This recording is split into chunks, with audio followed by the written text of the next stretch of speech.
September 3rd here in Seoul, and I'm Kim Dami. We begin with these stories making the headlines at this hour.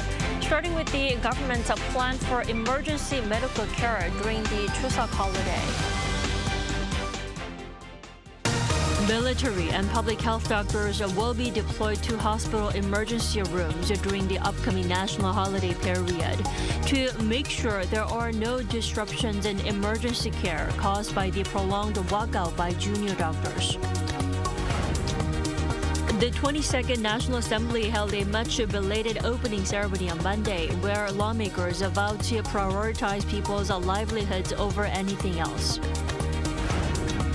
Hamas posted a video showing the 6 hostages that were recently recovered from Gaza, threatening to release their last message to the world before they were killed. Protesters took to the streets for the second day in Israel against the government's failure to strike a ceasefire deal.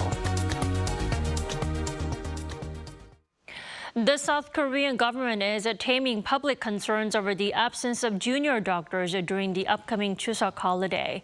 More military and public doctors will fill the gap so that emergency care stays up and running. Choi Min-jung reports.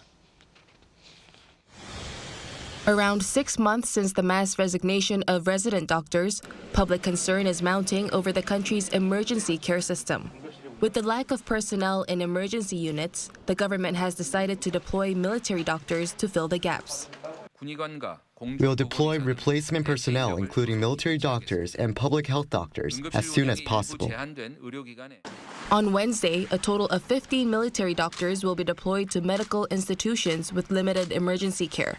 Starting next Monday, approximately 235 military and public health doctors will be dispatched to high-risk institutions. The government also laid out measures to prevent a potential medical crisis during the upcoming Chuseok holiday in the 3rd week of September. This comes as the medical community warns that more university hospitals will close emergency rooms during the holiday, while the number of patients is bound to increase. We'll operate emergency response weeks for approximately 2 weeks, from September 11th to 25th, and make every effort to minimize disruption in treating severe emergency patients.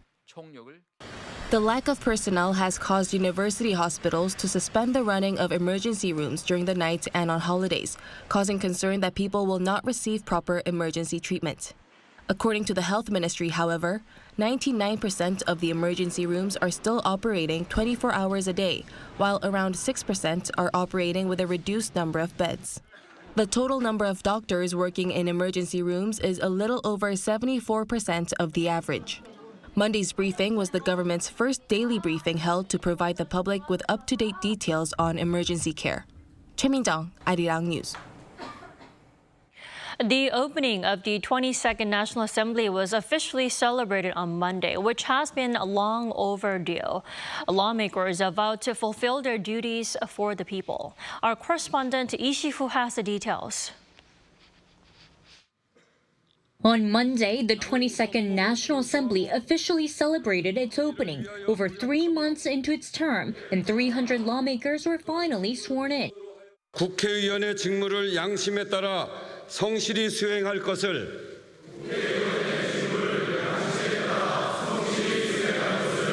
국민 앞에 엄숙히 선서합니다.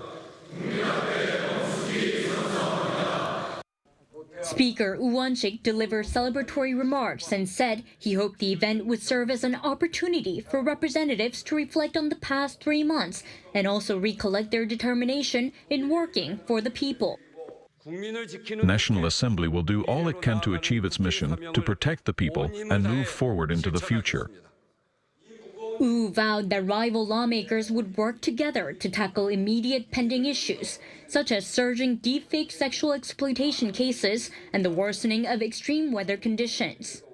In the long term, the Assembly will work to alleviate population issues amid the low birth rate and aging society.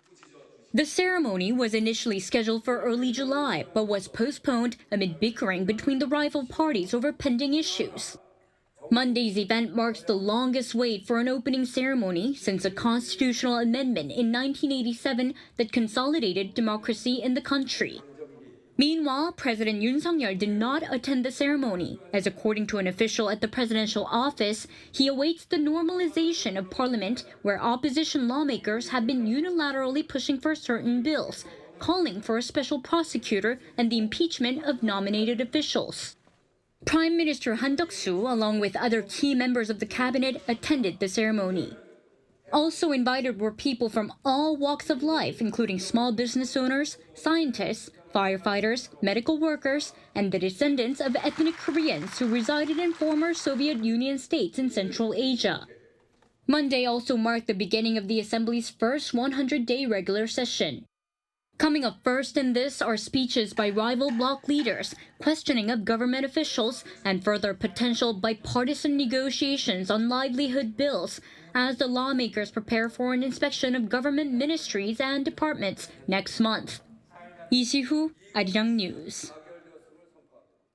President Yoon Suk-yeol, in a banquet with U.S. senators on Monday, stressed the importance of the South Korea-U.S. alliance, as well as their three-way cooperation with Japan in the Indo-Pacific region. Senator Bill Hagerty and Senator Chris Coons expressed their support, saying that in the face of global complex challenges, the solidarity and unity between their countries is more important than ever, while commending Yoon's courage in improving Seoul's ties with Tokyo. The banquet menu was selected by First Lady Kim Gun-hee, featuring popular Korean dishes like tteokbokki, stir-fried pork, kimchi stew, and seafood pancakes. The delegation expressed their appreciation and also wished the First Lady a happy birthday with a song and a bouquet of flowers.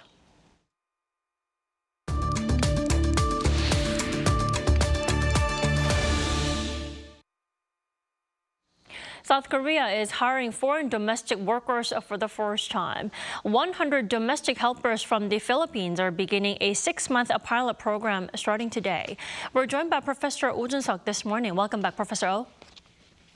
Good morning.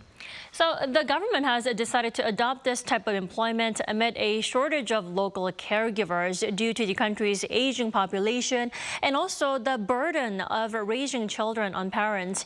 Now, what happened to domestic caregivers then? I mean, why are they moving away from their jobs? This pilot program is a key initiative to alleviate the burden of raising children and address the plummeting birth rate. As this unique segmented market is totally different, as I guess, from domestic caregiver market, there's a little chance of conflicting interest with domestic caregivers. Let's talk about market mechanism, demand and supply. As for the demand side, there seems notably become higher and higher demand, I guess. Hiring multiple domestic helpers is much of a burden for a double-income household. It seems they are willing to pay a premium for helpers who are college-educated and can teach very good English with a desire to position their children advantageously in a globalized world. In addition, Filipino family culture is not that different from Korea. Now, go back to supplier side. These caregivers will earn Korea's minimum hourly wage for 8-hour workday. This amount to a monthly salary of roughly $1,750. This is more than double the salary paid in Hong Kong and Singapore, while about 20% cheaper than hiring a domestic worker through private companies in Korea. It could looks very, very attractive motivation for suppliers. But there is a catch. Gangnam area in Seoul is very notorious for high living costs, not to mention of rent fee. It could highly probably bone of contention, raising issue of real income once this program is initiated.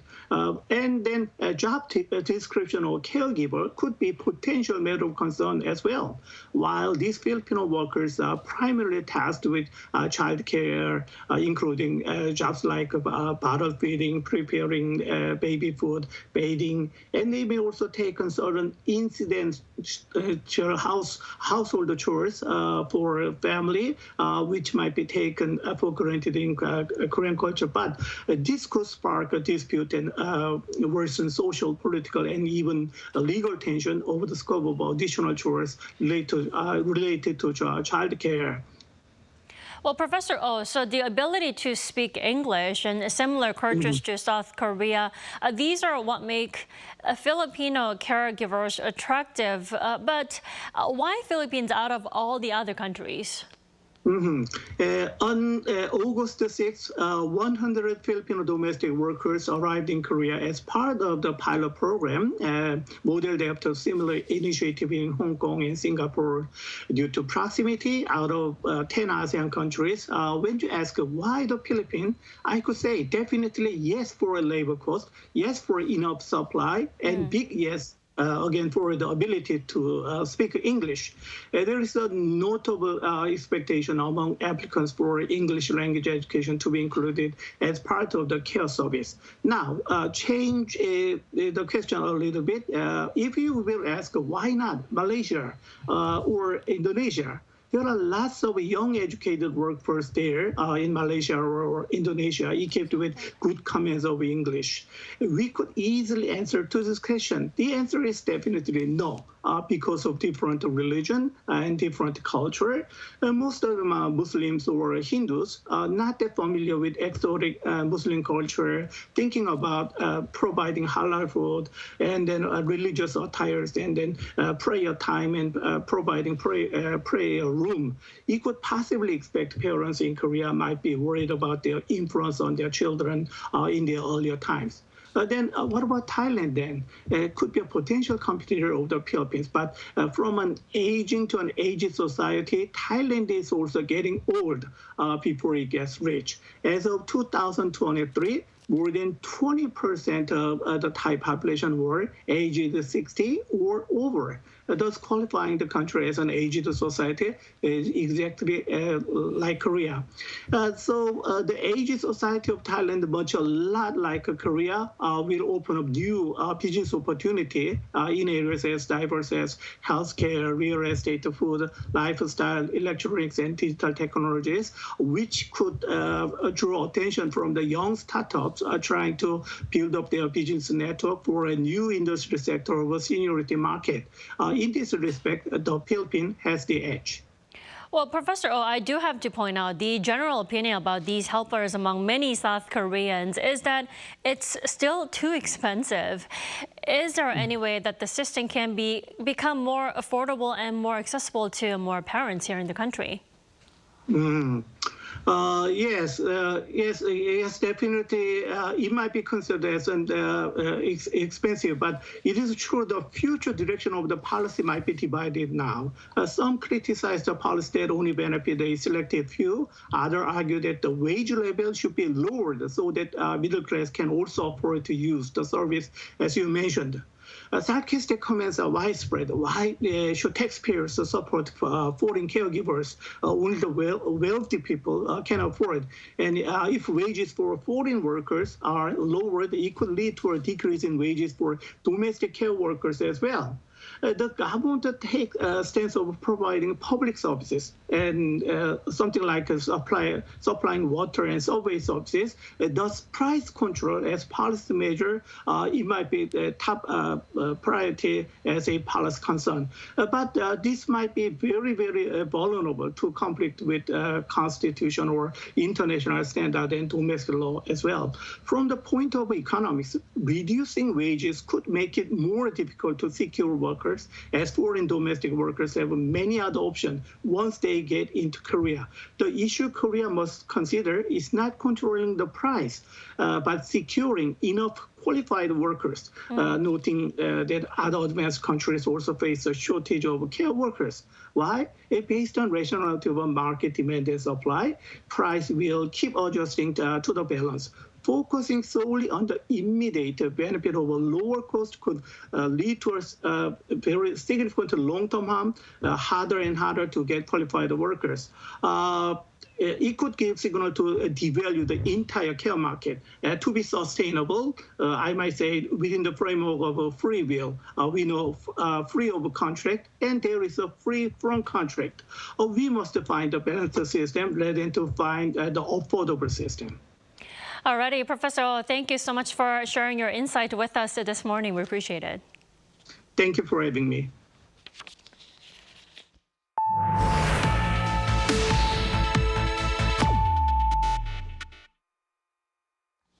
Mass protests in the streets of Tel Aviv continue for a second day, with protesters angered by the deaths of 6 hostages. U.S. President Joe Biden has also responded that Netanyahu wasn't doing enough to reach a deal in Gaza. An Sung-jin reports. Protests in Israel headed into the second day with hundreds of thousands of protesters pouring into the streets. The country also saw suspension of services by general strikes over anger at the government's failure to secure a deal that sees the release of hostages. These are the largest protests in Israel since the attack by Hamas last October. As the overnight demonstrations continued throughout Monday, the country's largest labor union threatened to shut down the entire economy. This comes as public fury grows over the deaths of 6 hostages who had been seized by Hamas. When we hear about the 6 bodies that they came back, I think everybody feel like they have to do something, and I think it's one of the reasons that so many people came out from home. Demonstrators voiced that the hostages could have returned alive if Netanyahu's government had successfully agreed a deal with Hamas. Hamas said that Gaza captives will return in coffins if Israel continues its attacks in Gaza, after it released a video on Telegram of the 6 hostages when they were alive, which demanded for a ceasefire deal. The Hamas statement also said that Israeli Prime Minister Benjamin Netanyahu would be fully responsible for the death of the captives. Netanyahu responded that they were close to the deal and that Hamas will pay a very heavy price for this. However, when asked on Monday whether Netanyahu was doing enough to reach a ceasefire, U.S. President Joe Biden responded no to the reporters at the White House. Biden added that he was close to presenting a final proposal for a deal to release hostages, but negotiations mediated by the United States, Qatar, and Egypt so far failed to reach an accord. Out of the 250 hostages that had been held captive by Hamas since last October, less than half have made it back home. At least 70 have died and the rest still remain unaccounted for, with uncertainty on whether they are still alive. Meanwhile, the UK announced a partial ban on weapon exports to Israel, suspending 30 out of 350 weapon exports licensed to Israel over a, quote, clear risk the exports could be used to breach international law. An Sung-jin, Arirang News. The Russia-Ukraine war is intensifying ever since Kyiv began its incursion into Russian territory early last month. Ukraine is demanding additional weapon support from the West, while Russia said it will revise its nuclear doctrine. Lee Seung-jae reports. While Ukraine continues incursions in Russian territory, Russia is also making advances in key Ukrainian regions. This includes the city of Pokrovsk in the Donetsk region, from where Ukrainians are evacuating and leaving everything behind as Russian forces close in. If Russia takes over the city, it would be a major blow to Ukraine, as it's known as a key transportation hub and logistics center for its military supplies. In response, Ukrainian President Vladimir Zelensky is calling on the West to lift restrictions on long-range missiles, while also requesting more weapons, which he says have already been agreed upon. Amid the escalating tensions, Moscow said it will revise its nuclear doctrine containing the principles of nuclear weapons use. Russian Deputy Foreign Minister Sergei Ryabkov said Sunday that it will revise the doctrine in order to lower the threshold for nuclear weapons use due to the West's escalating provocations. In 2020, under a decree by President Vladimir Putin, the doctrine says Russia may use its nuclear weapons in the event of a nuclear attack by an enemy or a conventional attack that threatens the existence of the country. One of Russia's biggest allies in China expressed concerns over such threat, stressing that Moscow should regain its composure and prevent a nuclear escalation. Meanwhile, Putin made a state visit to Mongolia on Monday, despite an arrest warrant for the Russian leader from the International Criminal Court. Mongolia is a member of the ICC and are bound to detain those that have an arrest warrant issued for them. The ICC issued his arrest warrant nearly 18 months ago on charges of war crimes in Ukraine. Despite this, the Russian leader was welcomed by the Mongolian foreign minister upon arrival. Ukraine, the EU, and the ICC have called for Putin to be arrested. However, the court does not have any enforcement mechanism that would make the warrant effective. Lee Seung-jae, Arirang News.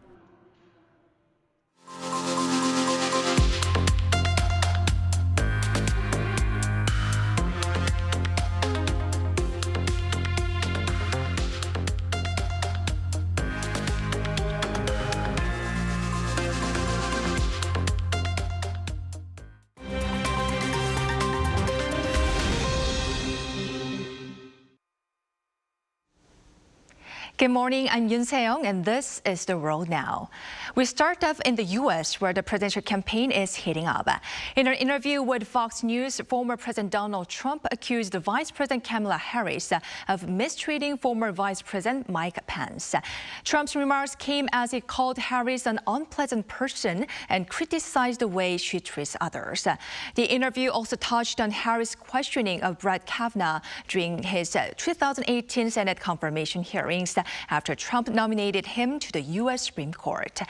Harris' campaign quickly responded to Trump's remarks. The campaign posted on X saying, in a stunningly senile moment, Donald Trump just suggested it was Kamala Harris who treated Mike Pence poorly, and that Trump clearly can't remember anything, along with a link to a video of Trump's comments.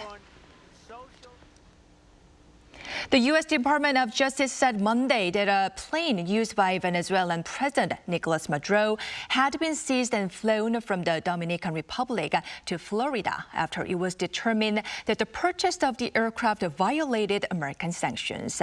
The Venezuelan government confirmed that President Maduro had used the plane and condemned the seizure, calling it illegal and an example of repeated criminal behavior by the U.S. A U.S. Commerce Department spokesman said the seizure sends a clear message that our aircraft illegally purchased from the United States by sanctioned Venezuelan officials cannot simply disappear without consequence. The aircraft seizure comes amid ongoing domestic and international pressure on President Maduro connected to the country's July 28th election, which Maduro claims to have won. The opposition says it has copies of vote tallies which show that their candidate was the winner. Pope Francis has set forth on a 12-day tour of the Asia-Pacific region, which includes visit to 4 countries. Despite recent health issues, the 87-year-old leader of the Catholic Church departed from Rome on Monday afternoon local time to begin a trip spanning 33,000 kilometers, the pontiff's longest ever trip. The Pope's first stop is Indonesia's capital, Jakarta, where he will stay until Friday before visiting Papua New Guinea, East Timor, and Singapore. During this tour, he is expected to deliver a strong message urging global action against climate change. The countries on his itinerary are particularly vulnerable to the effects of global warming, rising sea levels, increasingly severe and unpredictable heat waves and typhoons. Norway's Princess Märtha Louise married American spiritual guru Gov't on Saturday local time. The princess, who is 4th in line to the Norwegian throne, and Gov't, a self-styled shaman from California, first announced their relationship in 2019. The wedding took place in the picturesque western town of Geiranger and was attended by royals from Sweden and Norway, as well as friends, social media influencers, and Norwegian celebrities. Although the ceremony was graced by Norwegian royalty, some critics have pointed out that the event appeared to be commercialized. Princess Märtha Louise stepped down from her official royal duties in 2022 to freely pursue her business ventures. However, there has been criticism from the palace and members of Norway's parliament over how Märtha Louise's royal status has been linked with commercial activities related to the wedding.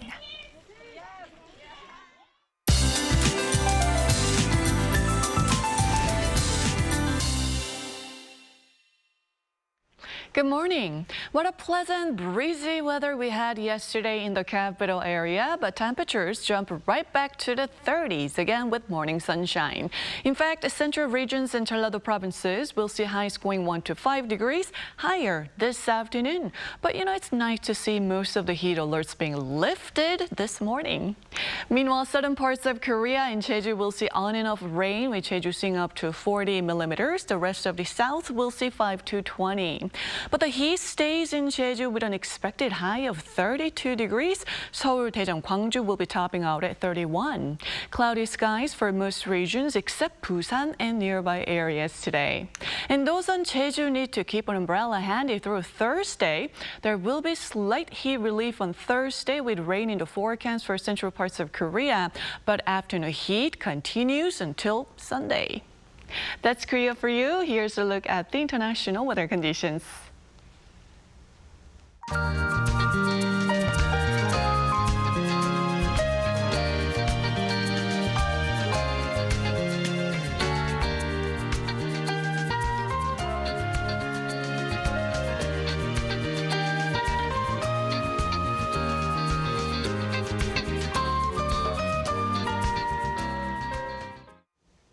We thank you for watching New Day at Arirang. Arirang News will be back at noon Korea time. Until then, goodbye.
So, you want a special experience?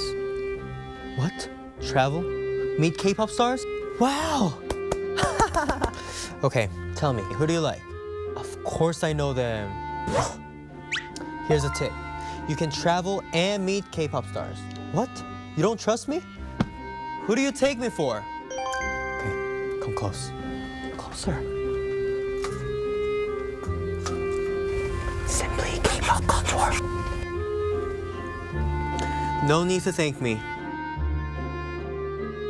Oh, you're watching Simply K-pop Contour. You're watching Arirang.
요즘 한국에선 어떻게 노는지 알려줄까?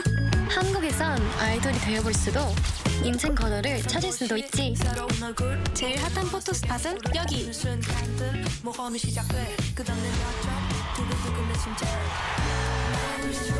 한국은 분명 너에게 새로운 영감을 줄 거야.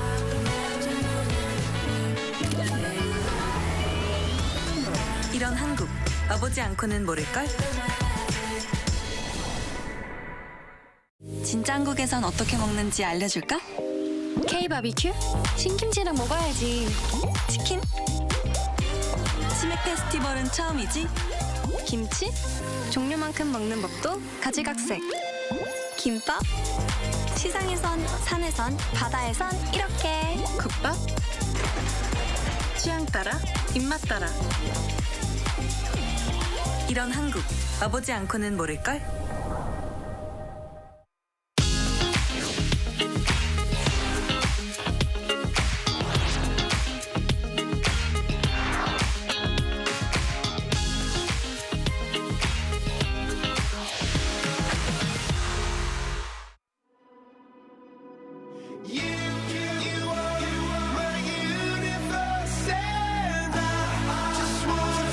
We're here to bring a new type of news show. New insights, new styles, and new topics every day. We are News Generation.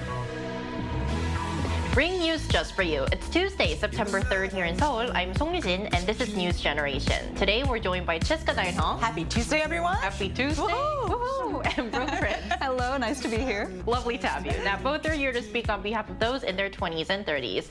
And like always, we're going to start with our news feed, which covers different hashtags and news items that have been trending online.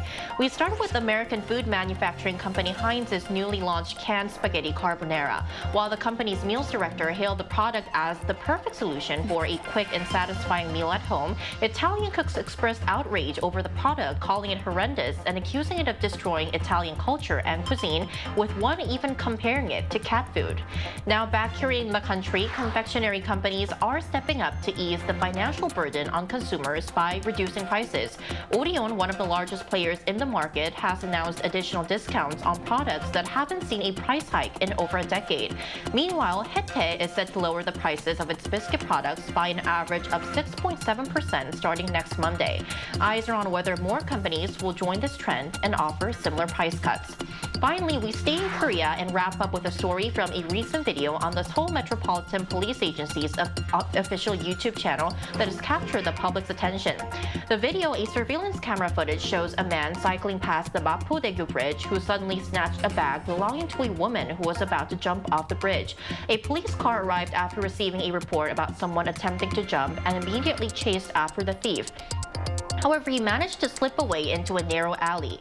Then suddenly, a motorcyclist sped up after the thief and ultimately helped the police catch him.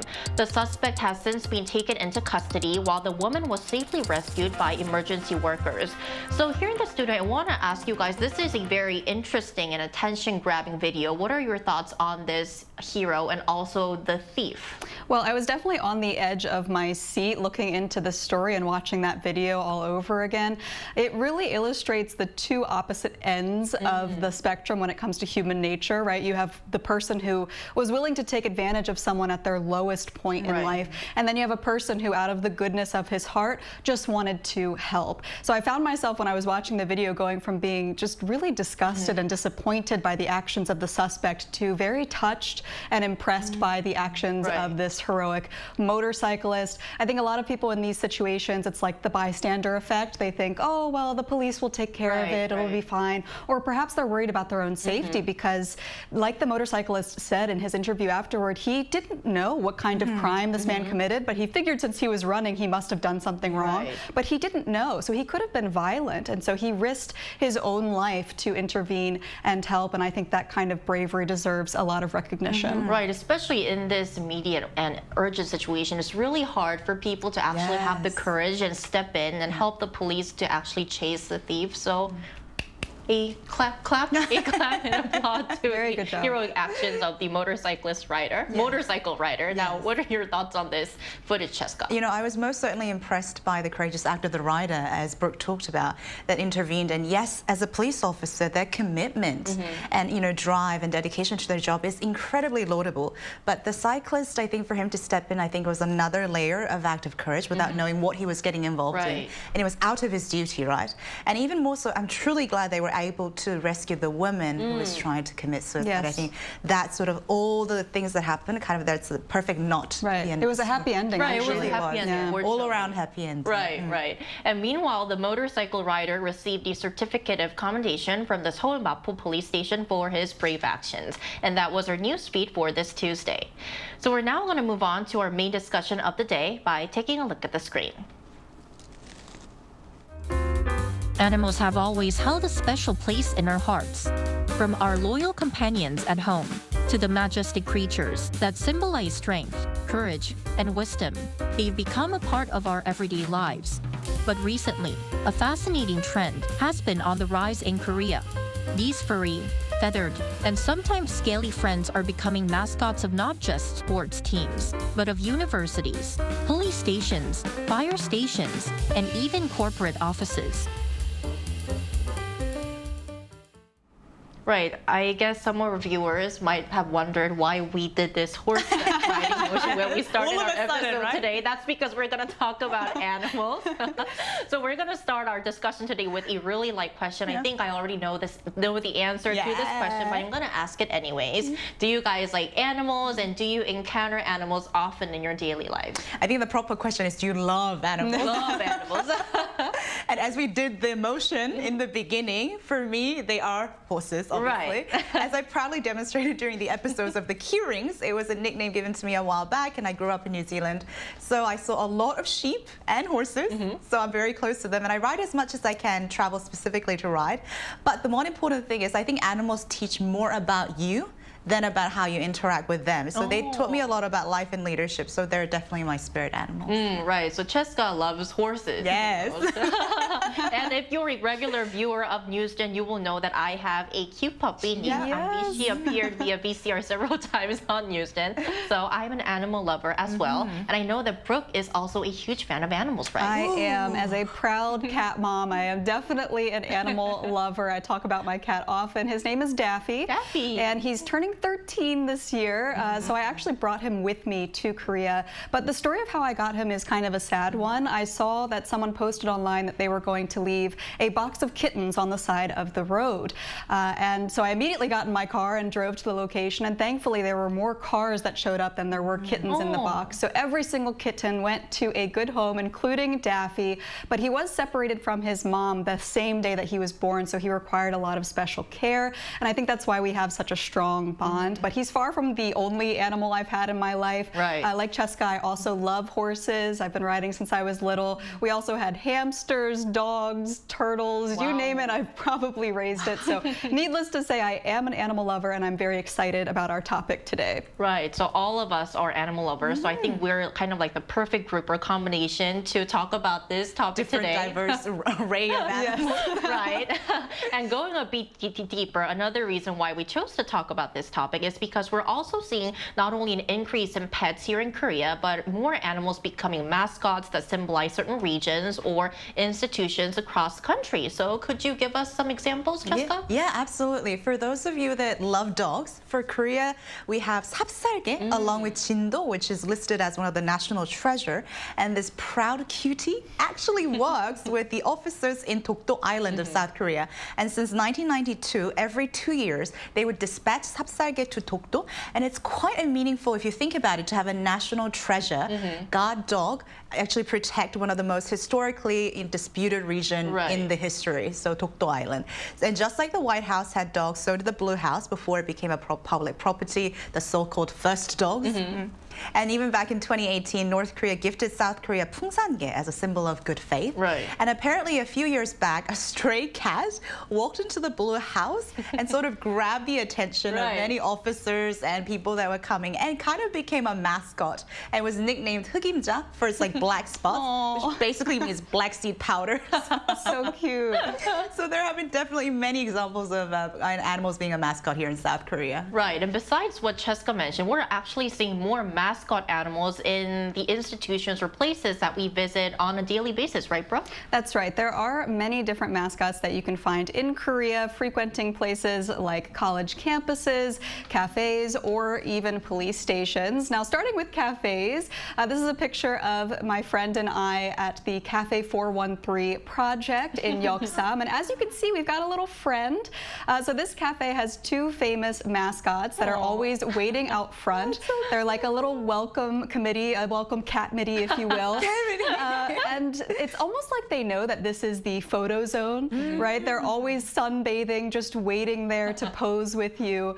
They are just adorable, and I always enjoy going there and giving them some attention first before I go into the cafe. How could you ignore them? You can't. That's why they sit there. They know that you're going to come up and pet them. So that's one example of a mascot at a cafe.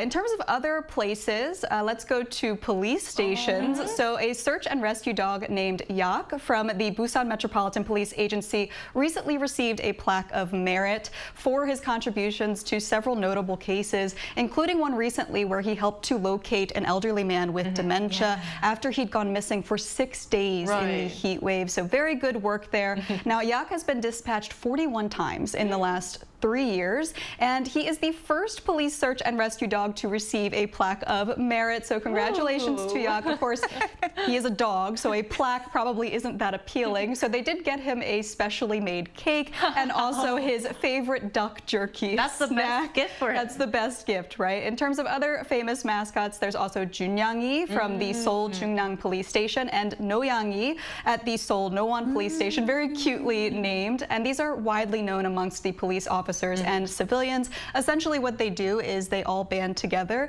to take care of the mascots. So I think it's wonderful. I've loved introducing you to these mascots today.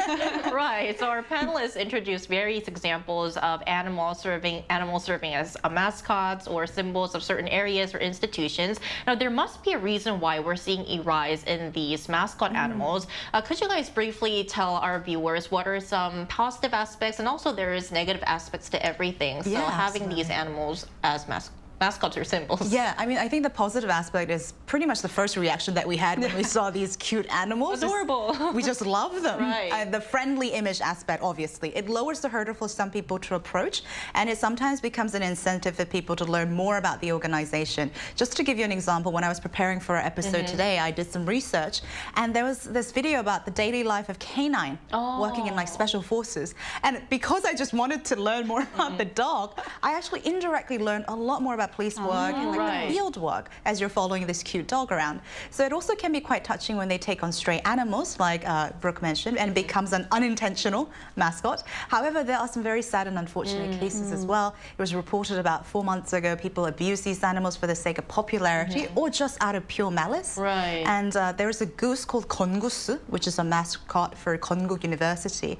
And a man in his 60s out of nowhere just striked a goose, but he wasn't charged with anything. So there are some instances where it can be very negative. Right. As much as a lot of people appreciate these animals, some are actually causing harms, like the example of kongus that Cheska just mentioned. Now, what could be some other pros and cons, Brooke? Well, as an animal lover, like we've established, I am in full support of the mascots. I think that they are great stress relief, especially in a place like Korea, where people struggle to find that work-life balance. If you're having a busy day at work and you walk outside and you get to see a cute animal, how great is that, right? But there are some people who don't love animals that much.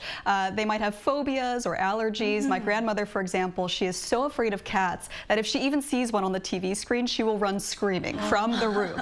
So there are people like that, and for them, I think having mascots around could be a little stressful. Also, like I mentioned earlier, it's a group that's taking care of a mascot together, which means that you have to trust every person to have the proper knowledge to take care of that animal. So you might run into problems like people accidentally feeding it something that it shouldn't shouldn't have and things like that.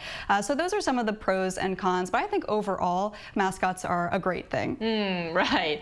And we've actually seen a rise in mascot animals in Korea over the past few years. I want to ask our panelists, could it be tied to Korea's changing perception of animals because they're being viewed more like a companion these days? Yeah. I want to bring an interesting perspective, which is that I think Korea always had a long tradition of using animals as mascots, because if you think about it, for instance, hodori for the 88 Olympics, and then I did a little bit of research, and for city councils like 고양시, they use 고양이. That's so cute. Cat. Because cat is 고양이. 고양이, yeah, exactly. And for instance, Seoul, we have 해치, which is Mr. Character, but for Incheon is a spotted seal, Ulsan is a whale. So I think we've always been familiar with using animals, but the only difference is actually bringing real-life animals into the scene where people can interact and like see and actually touch. So perhaps with the growing pet households, the idea of bringing animals are much closer into our lives. Even inside institutions. Exactly. And bridging that kind of emotional and physical gap can be also seen as something that can be very new. Is this also what you think, Brooke? I do think that Korea's perceptions of pets have changed over time. One question I do get from people back home is, do Koreans really eat dog meat? Because in America, that is an absolute no-no. So I was also surprised to find out about that part of Korean history. But I'm always happy to report that that seems to be a thing of the past. I think that Korea's attitudes towards animals are changing every day. The one thing I wish there would be a little more progress on is pet-friendly households. We do have a lot of pet households, but not a lot of pet-friendly housing. For me, I've been rejected by probably 20 real estate agents. The moment I walk through the door and say, I have a cat, they say no. By default, a lot of contracts have a clause that say that you cannot have pets. So that's one thing that I think would make it a little easier for pet owners in Korea. Right. So definitely this topic has given us more to think about Korea's pet culture in general. Now, we've mostly focused our discussion on the situation in Korea. So to expand this, we also asked our viewers whether any animals represent regions or institutions in their country. And here's what 3 of them said. If we look at the comments, the Power Ranger 200 says in Vancouver, there is a lot of mascots like Finn the killer whale mascot from the Vancouver Canucks hockey team. Jack Thompson 8873 says, here in Birmingham in England, our representative animal is a bull outside the shopping mall. There is a huge statue of it. Sylvian Mujiki official says there are mascots for many schools, sports teams, and brands in the USA. For example, Mug Root Beer uses a bulldog as its mascot. So the comments from our viewers show how there have been a lot of animal-based mascot characters, but we're actually seeing more real animals being serving as mascots and symbols, especially here in Korea. So for more and to check out whether this is prevalent in other countries, we're going to invite a millennial living in Australia to our talks right after this break.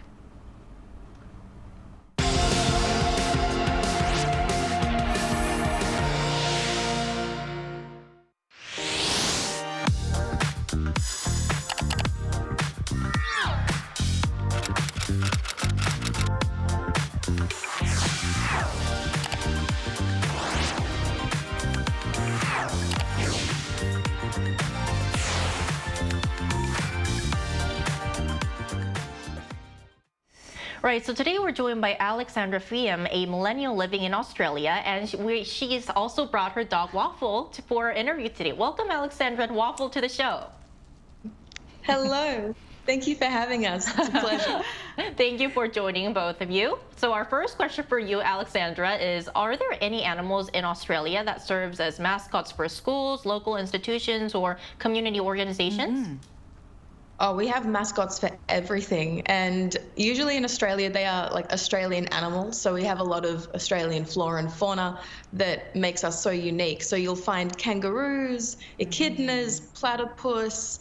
I mean, obviously in 2000, Sydney hosted the Olympics. And at the Olympics, we had those iconic mascots. So we had Ollie and Sid, Millie and Lizzie. So they were, oh my goodness, a platypus, a kookaburra, an echidna, and also a frill-neck lizard. So we had some unique array of animals that we had as our mascots. But then also our sport has a lot of mascots as well. So we love AFL in Australia. And my team is Essendon, so our mascot is a mosquito. So they might not always be cute little fuzzy animals or anything. Sometimes they're just everyday things that you see. We also have a crow as a mascot for another football team. And, crows are great, but they're not a kangaroo. So we like to be diverse, but you'll find them everywhere. Mosquito is probably the most shocking thing I've ever heard being used as a mascot. But here's the question that leads up to it. Why do you think certain animals such as platypus or all the animals that you mentioned become so popular as mascots in your country? Are there any cultural or historical reasons behind these choices? Well, look, we have a very rich and it's a big tapestry of history in Australia, and one of the big things that we're proud of are our animals. And sorry, mine is just about to run away. He's heard something interesting. But we really love our animals. We have such unusual species, and so why not celebrate the weird things that we have that make us so unique? And they really are incredible. Kangaroos are so beautiful. Echidnas, even though they look scary, they're actually just gorgeous. And I mean, who wouldn't want to cuddle a quokka? So yeah, it sort of made sense. And of course, kids love it too, so it's an added benefit. Well, I have to say this is probably the happiest I've been doing an interview. I'm sad that Waffle ran away before my question, but our last question for you is, what do you think are the benefits of having animals as mascots or symbols? There are a lot of benefits. I mean, obviously, starting off with, they're really great to market. So if you have a look at our Olympics, for example, but any of these sporting events that have an animal as a mascot, or any event really. You can have a fair, you can have a school event. They're just so easy to make plushy animals, print them on a t-shirt, have them as the big poster on the wall. They're so easy to recognize. They're also, as I said, they're great with children. If it's a little puppy or something, who wouldn't want to have a picture next to a puppy or wear a little puppy hat? But yeah, they're also just fantastic to shape the culture. So with Australia, you really do think of Australian animals as part of our culture. So you'll think of things like a kangaroo, but then there are negatives. So kangaroos are very cute from far away. They are not cute when they're up close and personal. So people that might not realize that they are fast, muscly, and can punch you, they will try and interact with them. And so that's a downside. But everything else, they really have, the pros outweighs the cons with that for sure. Indeed. All right, Alexandra and Waffle, thank you so much for your time today. We really appreciate it. Thank you. Thank you so much. Waffle's a bit shy now. I'm imagining a plush mosquito now. Well, that was our NewsGen's discussion on Korea's mascot animal culture, from animal-themed mascot characters to real-life animals serving as symbols and mascots of regions and institutions. Now, that's all the time we have for today, but we'll be back tomorrow at 9:30 a.m. Korea time. Special thanks today to Chester Dainhong. Pleasure's always mine. Thank you. Thank you. And Brooke Prince. Thank you. It was so fun today. Thank you, everyone, for watching, and we'll see you tomorrow. We are News Generation.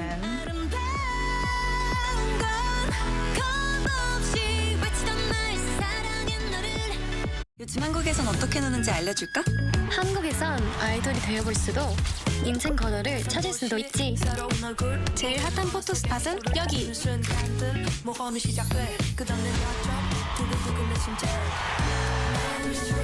한국은 분명 너에게 새로운 영감을 줄 거야.